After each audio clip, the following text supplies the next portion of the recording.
The mock draft train keeps on rolling with picks 19 through 24 next on Locked On NBA Draft with no ceilings.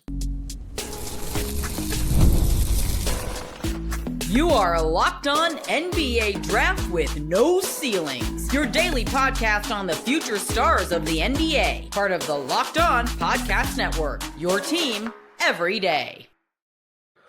Welcome to Locked On NBA Draft with no ceilings, part of the Locked On Podcast Network, now the #1 sports podcast network. My name is Tyler Metcalf. Thanks for making us your first listen every day. Today's episode is brought to you by FanDuel. Right now, new customers can bet just $5, and if your bet wins, you'll get $300 in bonus bets to use across the app. Head to FanDuel.com to get started. Joining me, as always, is my co-host, Tyler Rucker. Rucker, how pumped are you to keep this mock draft train rolling? I'm pumped out of my mind. We've had some good support, a lot of people reaching out, and they're liking this exercise. I think at first people were trying to get caught on of like, why are you only doing 6 picks? But it's like, guys, we have a system in. So another day, Metcalf, another couple of picks we get to talk about. It's gonna be fun. Yeah, and we got to provide some analysis. You don't want us just reading names off, which I'm about to do in 10 seconds to catch you all up, which everyone loves. But we got to provide some analysis on these guys, why we like it, why we don't. And we got a whole bunch of different voices and personalities. So we got to spread the love and spread the thought process and evaluation, because again, we're not making these picks by show. We're making them by individual. So 6 different people making different picks across the board. And to catch you up on those picks, we are doing picks 19 through 24 today, but to catch you up, at number 1, the Wizards took Cam Boozer. 2, the Indiana Pacers took Darren Peterson. At 3, the Nets took AJ DeBonsa. 4, the Hawks, thanks to the Pelicans, took Caleb Wilson. At 5, the Mavs took Michael Brown. 6, the Oklahoma City Thunder, thanks to the Clippers, took Neo Avdilas. 7, the Jazz took Koa Pete. 8, the Hornets took Nate Ament. 9, the Kings took Christian Anderson. 10, the Celtics took Jane Quaintance. 11, the Grizzlies took Hans Steinbeck. At 12, the Grizzlies, thanks to the Magic, took Bennett Sturts. 13, the Spurs, thanks to the Hawks, took Thomas Hauck. 14, the Hornets, thanks to the Suns, took Tunde Yesufu. 15, the Warriors took Braylon Mullins. 16, the Raptors took Chris Senak Jr. 17, the Bulls, thanks to the Blazers, took Dame Sarr. 18, the Timberwolves took LeBaron Philon. And at 19, Tyler Rucker, you and the Miami Heat are on the clock. Metcalf, I just have to say, like, well done. Perfect. I love the thanks too. That was a great little touch. And everyone always wants to get caught up. So just wanted to mix up the VIA, VIA gets boring. It's a little bland. And for everyone listening, like, this has been we've been surprised each day. We get all of a sudden told like who the next picks were. So it's fun to kind of be like, okay, now we got to look at our board, see what's up. So all right, so I'm on the clock with the Miami Heat at 19. This is a player I think that could go a little bit earlier. I'm very intrigued with. He keeps moving up my board. I know Metcalf, you love him, so I'm gonna give Miami another high upside sharpshooter, an absolute flamethrower, someone close to your heart. Right before me, go to Blue Devils sophomore Isaiah Evans. You son of a. Around 6'6", 180, 190. Still a little bit thin frame, but he's lengthy and he can get red hot. And Evans is going to be Duke's floor spacer this year. He's going to be their offensive weapon besides, obviously Cam Boozer. And I think he's going to be one that, can get red hot and take over some games. But I think there's still so much potential with his game that's just kind of scratching the surface and waiting to be unleashed. So I think Miami would do what the Heat always do and make this pick, and we'd all look at each other and be like, ugh, another good pick. I love that pick. And he was number 1 on my board for my next pick. So you just sniped me. He's someone who I have way higher than this. I think he could really surprise a lot of people with how high he could go. Good size, lethal shooter, continuing to grow as an off-ball scorer. And, Miami's new offensive flow with how little ball screens and how much just movement in terms of ball and player movement they've incorporated this year has been well documented. And I think he would fit perfectly into that. A lot of read and react, off-ball movement type of stuff. I really like how the defense continues to progress, and he's continuing to find ways where when the shot's not falling, he's still finding ways to impact winning. So I like that Isaiah Evans pick a lot. All All right. Well, who All who right. who you're up with OKC? Let's Okay, hear it. so we got the Thunder, thanks to Houston, at 20. I was going to take Isaiah Evans right there. I think he would have been a lot of fun there. Let's see. Thunder, we went Neo Avgelos at 6. I'm going to add some size, and I think it's a big who plays a lot like their current bigs already do. Someone who can play in a 2 big lineup as a lone center. Thomas Sorber is coming off an injury. I know they took him last year, but you never know when 7-footers are coming back from injury, and he was a surprising one and done at the time. So you never know. We're going with at least someone who I would be shocked isn't at least a really good backup center. I'm going Henry Vasar from North Carolina. Can spread the floor, really good rim runner, versatile defender, really good on the offensive glass, smart passer as well. So I think he would fit how they like to play. I think he mirrors a lot of what Hartenstein does already. Has to get better on the defensive glass, but I think the pros with him right now far, far, far, far outweigh any concerns. That pick might seem a little rich to some right now, but with OKC, they're never afraid. They're going to have 3 or 4 picks, obviously depending on how the standings end up at the end of the year. They're supposed to have a lot of picks in the first round, so yeah, I think OKC is a team that would also be able to be like, hey, we love this guy, we're just going to go get him.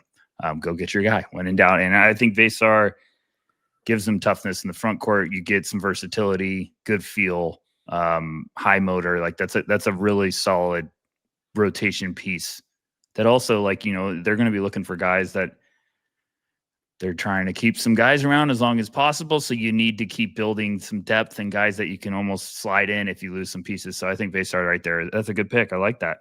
and kind of to that point, just him being an older guy or more of an upperclassman, he's a little more ready-made on a cheaper contract. We all know how expensive they're getting and quickly, but they kind of just keep replenishing the coffers and the rich keep getting richer. And I think Vasar is the exact type of guy that provides that depth and consistency. Was there anyone else here that you would have looked at? Yeah, it's always tough to project OKC. We always think like, well, hey, they would do this, and then they go take another guard, and we're like, you have 18 guards. How do you keep taking them? But OKC, I think, is just a perfect, draft evaluating philosophy of like you trust your board, and they've had a lot of times lately where guys kind of fall into their lap, and they're just like, we'll take them, fine. Like Nikola Topic, who I don't think anyone was expecting him to be on the board with what he went like 12th. Sorry if I'm off by a number or two, but it was one that we're like, oh, he probably wouldn't have gone there if he didn't get hurt before the draft. But I think OKC was like, absolutely, we'll take him, and we'll take this high upside guy. So I think you could go upperclassmen there. You could try to get some front court stuff. You could, I don't know how, but you could project another guard there. So you never know what's going on in that front office too, because they might be saying, hey, AJ Mitchell's great, but are we going to be able to keep AJ? Do we need to try to find another piece? I don't know. I like the Vasar pick there. So I'm not gonna rain on your parade. You better not. All right. Well, next up is the Knicks, and we'll get to their pick right after a quick break. The holiday season is right around the corner, and that means it's time to get your home ready. Whether you need more seating for guests, cozy new linens, or fun serveware for holiday hosting, Wayfair's Black Friday sale is here to help you make your space shine. And the best part, you don't have to wait. Wayfair's Black Friday deals are happening all month long with up to 70% off everything from sofas to spatulas. If you've ever hosted family for the holidays, you know how much difference a few new touches can make. Wayfair makes that easy. Don't miss out on early Black Friday. Don't miss out on early Black Friday deals. Head to wayfair.com now to shop Wayfair's Black Friday sale for up to 70% off. That's WAYFAIR.com. Sale ends December 7th.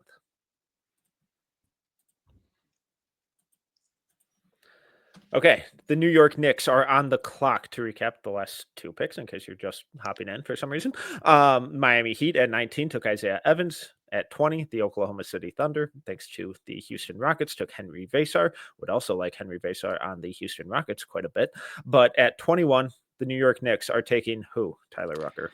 I went a couple different routes with this one. I was trying to be like, well, could I get some young upside, get some backcourt help with like, hey, you can develop them and potentially hit gold, because obviously the Knicks don't have a ton of first round picks still because of that Michael Bridges trade. So you're trying to look at this point of like, hey, well, do you swing upside because, hey, there's intriguing value, great draft class, et cetera, et cetera. And then I thought, well, this team is probably hoping that they're trying to contend for the title for the next couple of years. And I'm like, who can I get that might be a little older that could come in and maybe hit the ground running, can contribute, give some help. So I'm going to swing with a little bit of an older prospect here. I'm going to go with Yaxel Lindenberg of Michigan. I kind of like the fit. I like the idea of Yaxel playing in front of Knicks fans. And I think just the board, like the rebounding, the toughness inside, I think he could be a really good fit with that roster. Wouldn't have to do a lot offensively, but you can have him alongside and he can, play his role to a high level. So I'm going to go there with Yaxel. Interesting. That's fun. I hadn't thought about him there. So would you theoretically, do you see him playing a 4 or a 5 or like a small ball 5, or just kind of someone who situationally can kind of mix and match and be malleable to whatever's needed at the moment? I think mix and match, but I would want him at the 4. I know Michigan just recently played as we're recording this, and they had the jumbo lineup where Yaxel was at the 3, and I was like, my goodness. But I want Yaxel at the 4. I want him mixing it up inside and being a little tough. And then I think maybe, hey, you do get situational where you're like, okay, we can kind of move him around like a chess piece. Now, obviously, with a rookie that you're taking at the end of the first round, you're not gonna be like, okay, you're gonna play immediately, but Right. as a rotation asset, I think he could be someone that you're like, okay, we get a really good piece here to give Cat some rest, to give these guys a little bit of versatility. I'm at the point now with this NBA where you need depth. You need guys that you can just, hey, we're playing this team tonight, completely different look than what we're expecting. All right, Yaxel could be a little bit of a wrinkle now that we throw out there, a little gadget. So I like that fit. That's fair. Where you are with the shot, I'm curious, because in that Wake Forest game, he really struggled. Couldn't buy a bucket. Was coming off a wrist/hand injury. Didn't have the wrap on this game, which was good to see. But the shot hasn't always been a consistent weapon. It's looked good for stretches. I think I tend to buy it, but I'm not quite sure to what level yet. I tend to buy it, and every time I'm watching in that game, I kept being like, okay, he was just hurt. He was just hurt. Like, so I'm trying to give him the benefit of the doubt. Like, the left hand was just messed up. The first game was basically playing, like, he came off the bench because of it. And I was like, well, then why is he playing at all? And then I saw a quote that Dusty May was like, well, he practiced the other day. He basically practiced one hand. I was like, why is this guy playing? Like, I respect it, Yaxel, but come on. So I buy it, but I'm also like, are we going to try to make him like a volume 3-point shooter? Because then I'm like, this could get ugly. So wait and see mode. Yeah. I think some of it too is still figuring out the team and how he fits in there. It felt almost like he was playing too unselfish at times. But the guy can defend, rebound, pass. There's a lot to really like with his game going forward. And I think that versatility, that malleability would fit right in really well with that Knicks front court and what they're looking to do. All right. So Lindenberg at 21 to New York. I like it. It makes sense. At 22, the Chicago Bulls, I struggled here. I had no idea what to do. I didn't know what route to go. It's like, oh, do I get them a point guard? But it's like, nah, Josh Giddey's playing really well. Like the common theme was like, hey, they're playing fast this year. They're looking to go. They're looking to run. And the guy with the most upside, who I think would fit that well and could play off of some of their guards who have turned into those primary creators, I'm going to Arkansas shooting guard Meleek Thomas. I'm struggling with Meleek. When he's playing off ball, making quick decisions, playing simple, I like it a lot. He looks good, but way too often he just devolves into overcomplicating things, over dribbling. And I think in this role where they have an established point guard or established primary scorer, established primary creator, I think that would make his life easier and continue to encourage him to keep buying into the defensive end like he has been this year. So also Kobe White, I believe he's on an expiring this year. Who knows what happens with him? but I think Meleek would help kind of bridge that gap for the next couple years, and provide some fun, real upside off ball scoring for them. I like the pick. Malik's going to be a bit of an up and down, take it game by game, I think, evaluation this year, because look, to start the year, I thought he looked fantastic. I was like, oh man, I'm buying in pretty quick. Then it was going to be like, okay, the Michigan State game's really going to showcase what these freshmen look like. They struggled a little bit, and then he has a great bounce back, or solid bounce back game. So I'm gonna be patient with Meleek this year, but you get the bucket getting machine that also has upside and tools that are still progressing, and they're coming along nicely, but just might be one of those where we're like, okay, things are really, really falling into place for Meleek middle of the year. So I like that pick. I think this would be a dream for a team like the Bulls. You get someone like that with that upside, later in this first round. So I like that. That's a good one. Yeah, and like I really like Meleek when he just plays simple. And he's one of these guys where it's like, all right, if it's still looking like this in January, then I'm going to start being concerned. But if the decision making gets a little quicker, if the just taking what the defense gives him, not trying to overcomplicate everything every time he has the ball, if that really starts to improve by January, that's going to make me so much more excited about what it could look like a year from now, 2 years, 3 years down the road. So yeah, I think it makes sense. All right, next up, the Milwaukee Bucks, who we will get to right after this. Nobody likes paying rent, but if you must, you might as well get something for it. That's where BILT comes in. BILT is changing the game by turning your rent payment into real rewards you can actually use. When you pay rent through BILT, you earn flexible points that can be redeemed toward hundreds of hotels and airlines, a future rent payment, your next Lyft ride, and more. But BILT isn't just built around rent. It's about rewarding you. It's about rewarding you around your entire neighborhood. BILT has made everyday life feel more rewarding, from your neighborhood to your travel plans. Turn your rent into rewards and start earning points around your neighborhood by going to joinbilt.com/LockedOnNBA. That's JOINBILT.com/LockedOnNBA. Make sure to use that link so they know we sent you. The NBA is back, and there's no better place to get in on the action than FanDuel, the official sports betting partner of the NBA.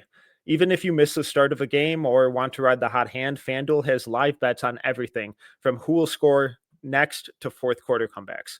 Plus, you can even combine your live bets into a same-game parlay for a shot at a bigger payout. It keeps every game exciting, especially when your team's making that late push. Right now, FanDuel is giving new customers $300 in bonus bets when your first $5 bet wins. So head to FanDuel.com to sign up and play your game with FanDuel, the official sports betting partner of the NBA.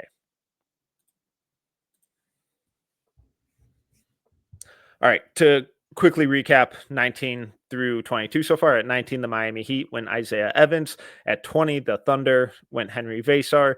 21, the Knicks took Axel Lenderberg. At 22, the Bulls went Malik Thomas. At 23, the Milwaukee Bucks are taking who, Tyler Rucker? Milwaukee needs to start hitting in this draft. They need to get some upside picks. You need to get some value. You need to get the guys that you can keep around and really have solid pieces moving forward. We can't be taking AJ Johnson early and then trading him before his rookie year is finished. So I'm going to go. I'm ecstatic if I'm a Bucks fan right now. And if I'm in the Bucks office, I'm going to take Braden Burries. Ooh. Point guard out of Arizona, freshman, 6'4", 6'5", good size. I think this would be a name that I'd be shocked if is on the board this time, come June.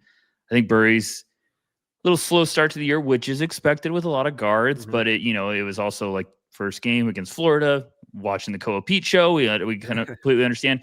He started to look a little bit more like himself. And I think, we're going to see some real growth in these upcoming months. So I think that would be a slam dunk pick for Milwaukee. If you could get someone like Burries at, 23 or 23. Sorry, my number's all over. Reading's hard sometimes.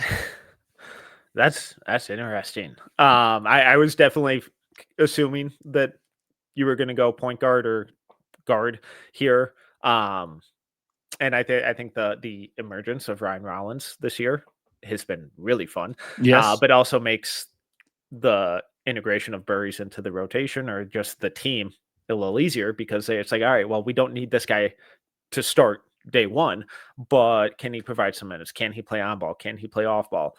And that's what we've seen from Burries, not just so far this year at Arizona, but throughout his high school career. And in high school, he was always a little more of a streaky player.